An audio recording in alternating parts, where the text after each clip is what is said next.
震度预报，震度2，花莲县。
DTIP 网站，铃铛地震报告小区域有感地震，10:37左右，花莲县秀林乡发生地震，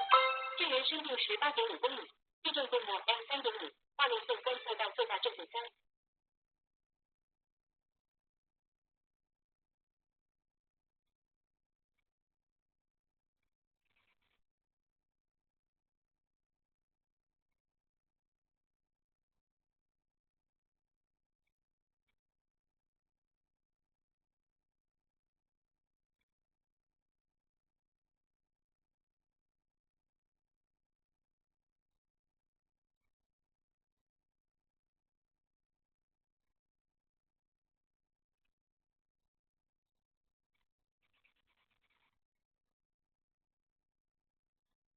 地震报告：早上10:37左右发生最大震度3级地震，震央位于花莲县秀林乡，震央深度为18.5公里，地震规模为3.5。这次地震最大震度3级地区花莲县同门，此外震度2级地区花莲县秀林、花莲县花莲市、花莲县太鲁阁、花莲县西堡、南投县合欢山、南投县奥万大，震度1级地区花莲县盐寮、花莲县西林、花莲县水莲、花莲县光复、花莲县和平、宜兰县南山、宜兰县南澳、台中市比山。